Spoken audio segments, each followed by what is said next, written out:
స్కూల్లో ఉన్నప్పుడు మనందరికీ అన్ని పీరియడ్స్ కన్నా చాలా ఇష్టమైన పీరియడ్ కదా ఇది. ఈ ఒక్క అరగంట భరిస్తే బెల్ కొట్టగానే అప్పటికే ప్యాక్ చేసుకుని రెడీగా ఉంచుకుని బ్యాగ్ పట్టుకుని పరిగెట్టేవాళ్ళం. అసలు ఈ పీరియడ్లో క్లాస్ వినాలన్న మూడే ఉండేది కాదు. ఎప్పుడు బెల్ కొడతారా, ఎప్పుడు పారిపోదాం అనే జోన్లోనే ఉండేవాళ్ళం. ఇంక ఈ లాస్ట్ పీరియడ్స్లో అన్నిటికన్నా బెస్ట్ థింగ్ ఏంటంటే బయట రెయినీ వెదర్ ఉండి క్లాస్ మొత్తం డార్క్ అయిపోయి గట్టిగా గాలికి విండోస్ అటు ఇటు కొట్టుకుంటూ ఉంటే ఈలోపు టీచర్ కూడా ఇంకా క్లాస్ ఏం లేదు, గొడవ చేయకుండా ఎంజాయ్ చేయండి అని చెప్పిన మూమెంట్ ఉంటుందండి. కరెంట్ పోయి క్లాస్ అంతా డార్క్, అసలు ఏంటో తెలియని ఆనందం ఉండేది అందులో. లాస్ట్ బెంచ్లో కూర్చొని బుక్ క్రికెట్ ఆడుకోవడం, పెన్ గేమ్స్ ఆడుకోవడం, ఒక పక్క టీచర్ అరవకుండా ఉండండి రా బాబు అంటున్నా కాల్ చేయడం, ఆ చీకట్లో దయ్యాల కథలు చెప్పుకోవడం, కిటికీలో నుంచి మన మీద పడే వర్షం తుంపర్లు, ఈలోపు బయట ఉరుముల సౌండ్కి మన క్లాస్ అమ్మాయిలంతా గట్టిగా భయపడి అరవడం, అబ్బాయిలంతా దానికి నవ్వడం.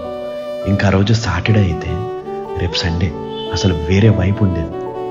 ఇంటికి వెళ్ళగానే వర్షం పడుతుందిగా, ట్యూషన్కి వెళ్ళొద్దులే అని అమ్మ చెప్పగానే break డ్యాన్స్లే.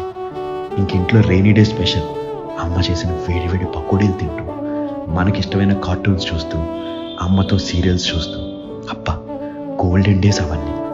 Last period plus rainy weather, horror stories, last bench with corner window, చల్లగాలి, అన్ఫర్గెటబుల్ మెమరీస్ కదా.